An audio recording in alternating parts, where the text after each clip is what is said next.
ಮುಗಿಸ್ಕೊಂಡು ಹೋಗುವಾಗ ಅವರು ಯಾರು ಅಲ್ಲಿದ್ದ 2 ವ್ಯಕ್ತಿ ಕಸ ತಕ್ಲಿಕ್ಕೆ ಹೋದ್ರು. ಯಾಕೆ ಇಲ್ಲಿ ಕುಡಿಬೀರ್ ದಿವಸ ಯಾಕೆ ಗೊತ್ತಾಗ್ತಿ, ಗಾಡಿ ಬರ್ತಲ್ಲ ಮನೆ ಗಾಡಿ ಹಾಯಿ ಅಂತ ಹೇಳಿದ್ರು. ಕಡೆಗೆ ಅದು ಮೊಬೈಲು ವಿಡಿಯೋ ಮಾಡಿದ್ವಿ. ವಿಡಿಯೋ ಮಾಡೋ ಹೊತ್ತಿಗೆ ನಾವು ಮೊಬೈಲ್ ಕಸ್ಕೊಂಡು 2 ಕೆನೆಗೆ ಒಂದು ಹೊಡೆದು ಮೊಬೈಲ್ ಕಸ್ಕೊಂಡು ಓಡ್ದ. ನಾವು ಯಾರಿಗ ಸೈಬ್ರಿಗೆ ಫೋನ್ ಮಾಡುವಂತ ಸ್ವಲ್ಪ ಆರ್ಕ ಸಮೀಪ ಹತ್ರ ಬಂದು ಮೊಬೈಲ್ ತೆಗಿಲಿಕ್ಕೆ ಮಾಡಿ ಅವ್ರು ಬಂದು ಮೊಬೈಲ್ ಬಂದ್ಕೊಂಡು ನೀ ಯಾರು, ನೀ ಎಲ್ಲಿದ್ದವ, ನೀ ಯಾವ ಜಾತಿ, ನೀ ಹೀಗೆ ಇದನ್ನ ಕಸ ಹಾಕುದೆ ಹಾಗೆ ಹೀಗೆ ಅನ್ಕೊಂಡು ಜಾತಿ ಬಗ್ಗೆ ಎಲ್ಲ ಬೈದು ದೊಣ್ಣೆ ತಕೊಂಡು ಇಲ್ಲೆಲ್ಲ ಹೊಡೆದ್ರು. ತಪ್ಸ್ಲಿಕ್ಕೆ ನಮ್ಮ ಅಣ್ಣ ಮೇನೂ ಹಲ್ಲೆ ಮಾಡಿದ್ರು. ಇಬ್ಬರು ಜನ ಹೊಡೆದ್ರು. ನಿನ್ನೆ ಹಾಸ್ಪಿಟ್ಲಿಗೆಲ್ಲ ಹೋಗಿ ಬಂದ್ವಿ. ಇಲ್ಲಿ ಹೊಡೆದಿದ್ದು ಈ ಕಡೆ ನೋಯ್ತಾ ಇದೆ ನನಗೆ. ಭುಜನೂ ನೋಯ್ತಾ ಇದೆ. ಎದ್ರ ಚಕ್ರ ಬಂದಂಗತ್ತು. ಚೇತನ್ ಕುಮಾರ್. ಏನಾಯ್ತಂದ್ರೆ 9:00 ಸುಮಾರಿಗೆ ಕೆಲಸ ಮುಗಿಸ್ಕೊಂಡು ನನ್ನ ತಮ್ಮ ಹೋಗ್ತಾ ಇದ್ರು. ನಾನು ಅವನ ಜೊತೆ ನಿಮ್ಮ ಮನೆಯವ್ರಿಗೆ ಬಿಟ್ಟಿಗೆ ಬರುತ್ತೆ ಅನ್ಕೊಂಡು ನಾನು ಅವ್ನ ಬೆನ್ನಿಂದೆ ಬರ್ತಿದ್ದೆ. ಅವ್ನು ಸ್ವಲ್ಪ ಡಿಸ್ಟೆನ್ಸಲ್ಲಿ ಮುಂದೆ ಇದ್ದ. ಆ ಮುಂದೆ ಹೋಗ್ತಿದ್ದ ನಿಂತ್ಕೊಂಡು ಮಾತಾಡ್ತಿದ್ದ ಒಬ್ಬರನ್ನ ಹತ್ರ. ನಾ ಇವಾಗ ನಿಂತ್ಕೊಂಡು ಅಂದ್ಕೊಂಡು ಹೋಗಿ ನೋಡ್ತಿದ್ದೆ. ಒಬ್ಬ ಕಸದ ಬಕೆಟ್ ಹಿಡ್ಕೊಂಡು ಕಸ ಹೊತ್ತಾಕ್ಲಿಕ್ಕೆ ಹೋಗ್ತಾ ಇದ್ದ. ಅಣ್ಣ ನೀ ಇಲ್ಲಿ ಕಸ ಹೊತ್ತಾಕ್ಬೇಡ ಅಂದರೆ ಚಂದ ರೀತಿಯಿಂದ ಹೇಳಿದಾನೆ. ಇಲ್ಲಿ ಆಲ್ರೆಡಿ ಕ್ಲೀನ್ ಮಾಡಾಗಿದೆ, ನೀನು ಕಸ ಮತ್ತೆ ಇಲ್ಲಿ ಹೊತ್ತಾಕ್ಬೇಡ, ಮತ್ತು ನಮಗೆ ಡಬಲ್ ಕೆಲಸ ಆಗುತ್ತೆ ಅಂತ ಹೇಳಿದೆ. ನಾನು ಇಲ್ಲೇ ಹೊತ್ತಾಕ್ತೀನಿ, ನೀನು ಏನು ಮಾಡ್ತೀಯ ಮಾಡ್ಕೊ ಅಂದ್ಕೊಂಡು ಹೋಗಿ ಕಸ ತೊಗೊಂಡೋಗಿ ಕಸ ತೆಗೆದು ಹೊತ್ತಾಕೊಂಡು ಬಂದು ಅವ್ನ ಕಾಲರ್ ಪಟ್ಟಿ ಹಿಡಿದು ಎಳೆದು ಕೆನ್ನೆ ಮೇಲೆ ಹೊಡೆದ ಸರ್. ನಾನು ಇದು ಹೊಡೆಯೋದೆಲ್ಲ ತಪ್ಪಾಯ್ತಣ್ಣ ನಿಂದು, ನಾವು ಚಲೋ ರೀತಿಯಿಂದ ಹೇಳಿದ್ದೀವಿ, ನೀನು ಹೀಗೆಲ್ಲ ಮಾಡೋದಪ್ಪ, ನಿಮ್ಮದು ಪೌರ ಕಾರ್ಮಿಕ ನಿಮ್ಮ ಜಾತಿಯವ್ರದ್ದು ಇದೇ ಕೆಲಸ, ನೀನು ನನಗೆ ಕಲಿಸ್ಕೊಡೋದು ಬೇಡ, ನಿಮ್ಮಿಂದ ನೀವೇ ಮಾಡೋದು ಇದು ಕೆಲಸ, ನೀನು ನನಗೆ ಹೇಳೋದು ಬೇಡ ಅಂದರೆ ನಾನು ಅದರ ಅಧ್ಯಕ್ಷ ಇದ್ದೀನಿ ಅಂದ್ಕೊಂಡು ದೊಡ್ಡದಾಗಿ ಮಾತಾಡಿದೆ ಸರ್. ನಿಮ್ಮ ಕಡೆಗೆ ನಾನು ತಮ್ಮ ಮೊಬೈಲ್ ತೆಗಿಲಿಕ್ಕೆ ಹೋದ. ಮೊಬೈಲ್ ತೆಗೆದಾಗ ನೀನು ನನ್ನ ವೀಡಿಯೋ ಮಾಡ್ತೀನಿ ಅಂದ್ಕೊಂಡು ಅವ್ನು ಮೊಬೈಲ್ ಕಸ್ಕೊಂಡು ಮನೆಗೆ ಹೋದ ಸರ್. ಮನೆಗೆ ಹೋಗಿ ನಾನು ಮೊಬೈಲ್ ತೊಗೊಂಡು ಹೋದಲ್ಲ ಅಂದ್ಕೊಂಡು ಮುಂದೆ ಬರುವಾಗ ಅವ್ರ ಅಣ್ಣನ ಕರ್ಕೊಬಂದು ಇಬ್ಬರು ಸೇರಿ ದೊಣ್ಣೆಯಲ್ಲಿ ಹೊಡೆದಿದ್ದಾರೆ ಸರ್.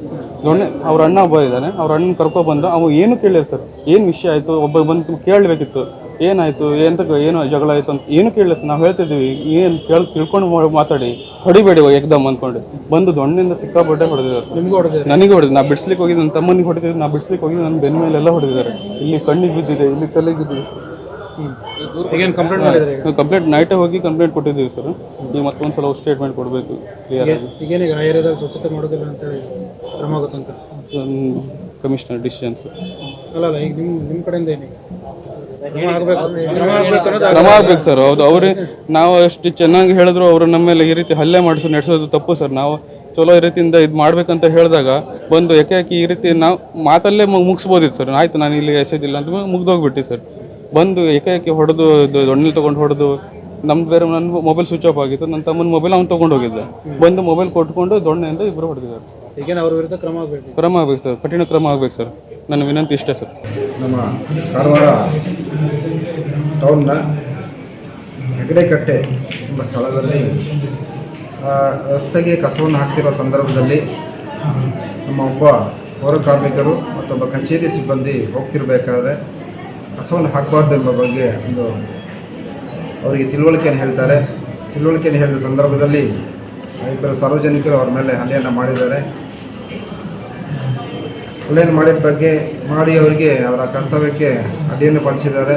ಈ ಬಗ್ಗೆ ಈಗಾಗಲೇ ಅವರು ದೂರನ್ನು ಸಹ ಕೊಟ್ಟಿದ್ದಾರೆ. ಅದು ನಮ್ಮ ಎಲ್ಲ ಪೌರ ಕಾರ್ಮಿಕರು ಮತ್ತು ಕಚೇರಿ ಸಿಬ್ಬಂದಿಗಳು ಅವ್ರ ಬಗ್ಗೆ ಸೂಕ್ತ ಕ್ರಮ ತೆಗೆದುಕೊಳ್ಬೇಕಂತ ಹೇಳಿ ಆಗ್ರಹಿಸಿ ಒಂದು ಮನವಿಯನ್ನು ಈಗ ಕೊಟ್ಟಿದ್ದಾರೆ.